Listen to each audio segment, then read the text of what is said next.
नमस्कार, welcome to my channel. मैं हूं मनीषा। दोस्तों, आज के वीडियो में हम जानेंगे कि तिथियों के हिसाब से हमें किस दिन कौन-कौन से देवी देवताओं की पूजा करनी चाहिए। जैसे कि आप सभी को पता है कि एक सप्ताह में 7 दिन होते हैं और अलग-अलग दिन अलग-अलग देवी देवताओं के पूजन करने का विधान भी है और हम सब लोग करते हैं। लेकिन आप सब में से बहुत सारे कम लोग ऐसे होंगे जो जानते होंगे कि तिथियों के अनुसार किन-किन देवी देवताओं की पूजा हम किस तिथि पर करें। तो आज की वीडियो बहुत ही महत्वपूर्ण होने वाली है। आप इन तक बने रहें और ये सभी जानकारी आप प्राप्त करें और आने वाले दिनों में इन तिथियों पर इन देवी देवताओं के पूजन करके आप ज्यादा से ज्यादा लाभ उठा सकें। तो चलिए, पहले हम आपको फटाफट से बता देते हैं कि जो सप्ताह के 7 दिन होते हैं, उन दिनों में हम किन-किन देवी देवताओं की पूजा करते हैं और फिर आगे हम तिथियों की बात करेंगे। दोस्तों, पहला दिन आता है सोमवार का दिन। तो सोमवार के दिन में भगवान भोलेनाथ के पूजन करने का विधान है। और दूसरा दिन आता है मंगलवार, जो कि हनुमान जी के लिए आप सभी जानते हैं, मंगलवार का व्रत करते हैं, हनुमान जी को प्रसन्न करते हैं। अगला दिन आता है बुधवार के दिन, जिसपे हम भगवान गणेश की पूजा अर्चना करते हैं। अगला दिन आता है गुरुवार का। तो गुरुवार के दिन हम भगवान विष्णु के निमित्त पूजा अर्चना व्रत उपास करते हैं। शुक्रवार के दिन धन की देवी माँ लक्ष्मी की पूजा करने का विधान है और उनकी पूजा करके उनकी प्रसन्नता हम हासिल करते हैं।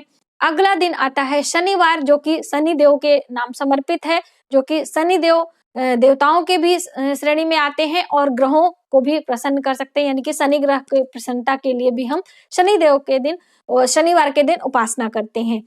रविवार के दिन भगवान सूर्य की पूजा अर्चना करने का विधान है। तो इस तरह से 7 दिनों के अलग-अलग दिनों में हम अलग-अलग देवी देवताओं के पूजन करते हैं। तो इसी प्रकार से हम आपको तिथियों के बारे में जानकारी दे रहे हैं। तो तिथियों में सबसे पहले तिथि आती है प्रतिपदा तिथि, जिसे कि आप परिवा के नाम से भी जानते हैं। तो परिवा प्रतिपदा एक ही होता है और इस दिन किसकी पूजा की जाती है?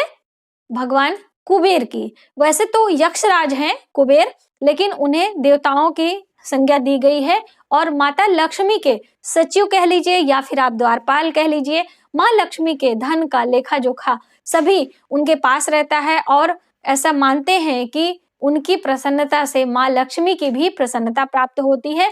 यानी कि यदि प्रतिपदा के दिन कुबेर देवता के पूजन करने से हमें धन धान्य संपदा की प्राप्ति होती है। अगला दिन आता है द्वितीया तिथि के दिन। तो द्वितीया तिथि के दिन किसकी पूजा की जाती है? अश्विनी कुमार। अश्विनी कुमार कौन है? अश्विनी कुमार देवताओं के वैद्य कहे जाते हैं। तो उनकी पूजा करने से हमारे स्वास्थ्य रक्षा होती है। अब जब हमारा स्वास्थ्य है तभी आगे जीवन है, तो इसलिए द्वितीया तिथि के दिन अश्विनी कुमार के पूजन करने का विधान बताया गया है, जिससे हमारी स्वास्थ्य रक्षा हो सके। और दोस्तों, आपकी जानकारी के लिए बता दूं कि जब भी आप अश्विनी कुमार का पूजन अर्चन करें तो उन्हें औषधि के रूप में भोग लगाने का विधान है। औषधि में क्या क्या चीजें आती हैं वो भी हम फटाफट आपको बता देते हैं। जैसे कि लौंग औषधि का रूप होती है, तुलसी के पत्ते ये औषधियां हैं, आप इन्हें भेंट कर सकते हैं, या फिर कोई भी पुष्प आप उन्हें भेंट कर सकते हैं। धूप दीप नैवेद्य आदि से आप पूजन करके अश्विनी कुमार की प्रसन्नता से आपके स्वास्थ्य की रक्षा होती है।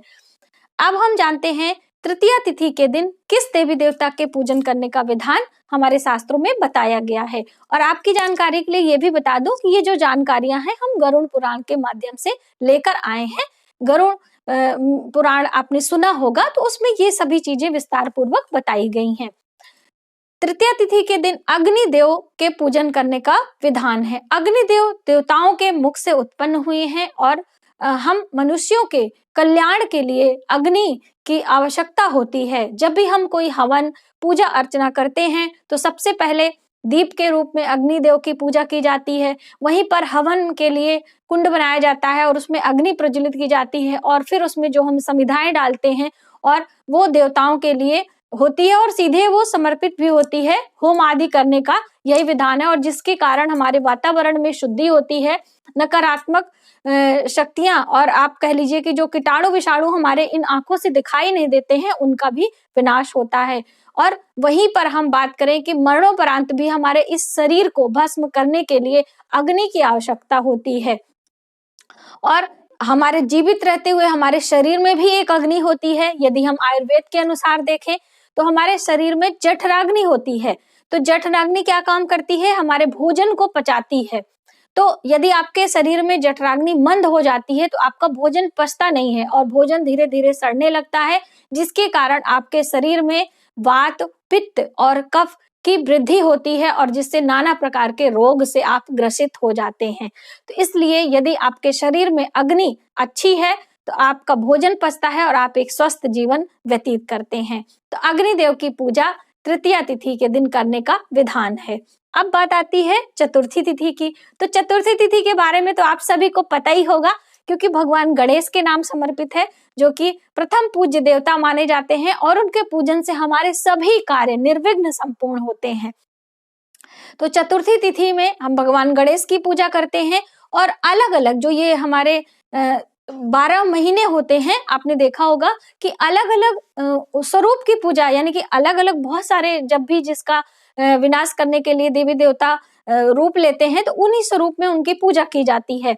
तो हम बात करें माघ महीने की, तो माघ महीने में तिल चौथ के नाम से जाना जाता है, जिसमें तिल के लड्डुओं का भोग लगाते हैं और हम तिलवा चौथ के नाम से भगवान गणेश का व्रत उपास करते हैं और पूजन अर्चन। और हम कार्तिक महीने की बात करें तो करक चतुर्थी के नाम से जाना जाता है, जिसमें करवा चौथ महिलाएं व्रत रखती हैं और अपने पति के सौभाग्य के लिए लंबी उम्र के लिए व्रत उपास रखती हैं। वहीं पर बहुला चौथ यानी कि भादों के महीने में भगवान गणेश की पूजा की जाती है, जिसमें हम संतान के लिए और अपने परिवार की रक्षा के लिए भगवान गणेश की आराधना करते हैं। इस तरह से दोस्तों अलग अलग महीने में अलग अलग चतुर्थी तिथि पर भगवान गणेश के पूजन करने का विधान है। बात करते हैं पंचमी तिथि की। तो पंचमी तिथि पर यम देवता के पूजन करने का विधान है। यम देवता यानी कि यमराज के पूजा।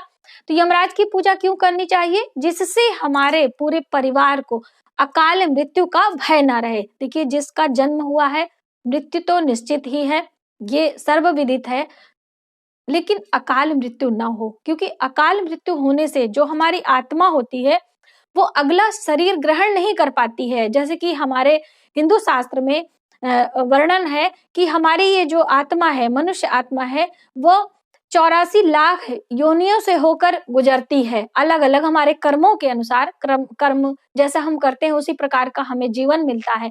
लेकिन यदि आपकी अकाल मृत्यु हो जाती है तो आपको कोई भी शरीर नहीं मिलता है, आपकी आत्मा यमलोक में भटकती रहती है। इसीलिए यम देवता का पूजन करके हम ये इस भय से, यानी कि अकाल मृत्यु आपको या आपके परिवार को ना हो, यम देवता के पूजन करने का विधान है। आपने देखा होगा जब पंच दिवसीय पर्व आता है, दीपावली पर्व पर, तो हम यम देवता की पूजा करते हैं और यम के निमित्त एक दीपक 5 दिन लगाते हैं। तो आप सभी में से बहुत सारे लोग कमेंट भी करते हैं कि क्या 5 दिन हमें यम देवता का दीप लगाना है? तो बिल्कुल इस तरह से करना चाहिए। अगली बात आती है षष्ठी तिथि। तो षष्ठी तिथि के दिन किसकी पूजा की जाती है? कार्तिकेय भगवान की, और वहीं पर नागों की भी पूजा की जाती है।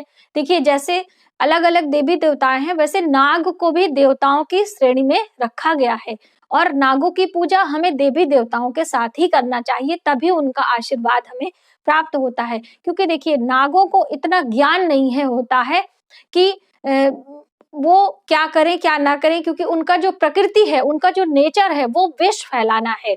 आपने देखा होगा सर्प दंश से मृत्यु हो जाती है। तो इसीलिए देवी देवताओं के साथ यदि हम देवताओं नागों की पूजा करते हैं तो हमें इस तरह का भय नहीं रहता है। और भगवान शिव की वही बात कर लें तो भगवान शिव का तो पूरा श्रृंगार ही नागों से होता है, उनके गले में, उनके जटाओं में, उनके हाथ में, यानी कि आसन भी भगवान शिव का तक्षक नाग का ही होता है। तो इस तरह से आप इस दिन नागों की पूजा करके उनकी कृपा प्राप्त कर सकते हैं। अब हम बात करते हैं सप्तमी तिथि की। तो सप्तमी तिथि किसके लिए है? भगवान सूर्य के लिए है। सूर्य हमारी आत्मा के कारक हैं। आपने देखा सूर्य देवता के जो 7 घोड़े होते हैं, 7 रश्मियां होती हैं, वो इसी को दर्शाती हैं। सूर्य सप्तमी का व्रत करके जैसे बहुत सारे लोग सुबह उठ के जल नहीं दे पाते हैं, उनके बर्थ चार्ट में यदि कहीं ना कहीं सूर्य कमजोर होता है तो उन्हें अनेक प्रकार के रोग, हड्डियों से संबंधित या फिर उन्हें मान सम्मान, या हम बात करें सरकारी नौकरी की, तो ये सभी नहीं प्राप्त होते हैं क्योंकि उनका सूर्य उतना मजबूत नहीं होता है। तो इसके लिए आप सूर्य सप्तमी का व्रत भी रख सकते हैं, जिसमें नमक का त्याग करके वो अलग चीज हो जाती है। तो इस तरह से आप जाने। अब हम बात कर लेते हैं अष्टमी तिथि की दोस्तों। तो आप सभी को, ज्यादातर लोगों को पता होगा कि अष्टमी तिथि माँ दुर्गा के नाम समर्पित है। इस दिन हम माता दुर्गा की पूजा करते हैं और नवरात्रि के दिनों में अष्टमी के दिन माँ गौरी की पूजा करने का विधान है। और इस दिन एक श्रीफल यदि हम मंदिर में हर अष्टमी को आप देकर आते हैं तो आपके पूरे परिवार को यश और मान सम्मान की प्राप्ति होती है, माँ दुर्गा की असीम कृपा प्राप्त होती है। लेकिन ध्यान रखें, अष्टमी तिथि के दिन नारियल हमें तोड़ना नहीं चाहिए, नारियल हमें सिर्फ मंदिर में रख कर आना चाहिए। ये बात आप जरूर ध्यान रखें। अब हम बात करते हैं दोस्तों नवमी तिथि के बारे में। तो नवमी तिथि के दिन फिर से तक्षक नाग के पूजा करने का विधान है। जैसे नागों को भी अष्ट देवताओं के श्रेणी यानी कि 8 प्रकार के जो विशेष नाग होते हैं उन्हें देवता माना जाता है, जिसमें से आपको 1-2 नागों के बारे में हम बता दें। तक्षक नाग प्रमुख है, उसके बाद वसुकी नाग, वसुकी नाग से समुद्र मंथन हुआ था, आपने सुना ही है। और जो हिमालय पर्वत को वो बना के, और वसुकी नाग ने एक तरफ देवता और एक तरफ राक्षसों ने मंथन किया था, जिससे 14 रत्नों की प्राप्ति हुई थी। और करकोटक नाग, इस तरह से अलग अलग नागों के बारे में मैंने आपको जो नाग पंचमी पर हमने कथा सुनाई है उसमें बहुत विस्तार पूर्वक दिया है। यदि आप जानना चाहें तो वो आप वीडियो देख सकते हैं। तो इस तरह से यदि हम नागों की पूजा की बात करते हैं तो ये नवमी तिथि के दिन भी की जाती है। अब बात आती है दसवीं तिथि की। तो दसवीं तिथि के दिन किस देवी देवता की पूजा की जाती है? इंद्र देवता की। इंद्र देवता देवताओं के राजा माने जाते हैं और इंद्र की पूजा करने से हमें सुख सौभाग्य की प्राप्ति होती है, हमें मान सम्मान की प्राप्ति होती है। जिस के भी ऊपर भगवान इंद्र प्रसन्न हो जाते हैं उन्हें राज्य की प्राप्ति होती है। आपने कथाओं में सुना होगा कि नंद बाबा को पूरे गांव का राजा बना दिया गया था, क्योंकि उनके पुत्र और उनके पूरे गांव वालों ने इंद्र देवता को प्रसन्न किया था। तो इस तरह से इंद्र देव की प्रसन्नता से हमें मान सम्मान और धन की प्राप्ति होती है। अब एकादशी के बारे में हम बता दें आपको, तो भगवान विष्णु के नाम है। उस दिन एकादशी का व्रत रखा जाता है और भगवान विष्णु माँ लक्ष्मी दोनों की पूजा की जाती है। वहीं पर आप बात करें पूर्णिमा तिथि की, तो इस दिन भगवान शिव की पूजा की जाती है। चंद्र देव ग्रहों की बात करें तो चंद्र देवता की पूजा की जाती है। और अब बात कर लेते हैं चलते चलते अमावस्या तिथि के बारे में। अमावस्या तिथि भी अपने आप में बहुत ही महत्वपूर्ण मानी जाती है। जैसे पूर्णिमा तिथि के दिन हम देवी देवताओं का पूजन कर लेते हैं और उनका असीम कृपा हम प्राप्त करते हैं, कोई भी दान पुण्य करते हैं, उसी प्रकार से दोस्तों अमावस्या तिथि के दिन हम पितरों के निमित्त कोई भी कार्य यदि आप करते हैं, उनका श्राद्ध तर्पण, उनके नाम से कोई भी भोजन दान ब्राह्मण भोज कराते हैं, तो आपको पितरों की कृपा प्राप्त होती है।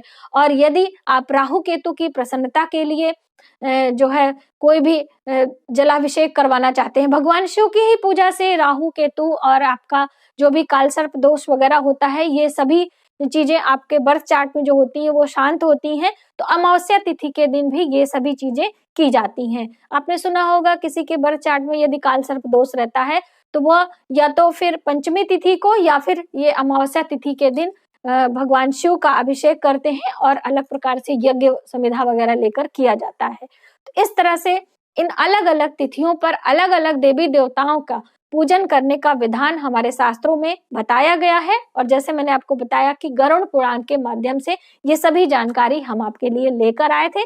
तो आज की वीडियो में बस इतना ही। यदि हमारी जानकारी आपको थोड़ी सी भी हेल्पफुल लगे तो प्लीज हमारी वीडियो को लाइक करें, शेयर करें अपने फैमिली फ्रेंडों में और सब्सक्राइब करना ना भूलें न्यू वीडियोस के लिए। तो चलते हैं, अपना ख्याल रखें। जय माता दी।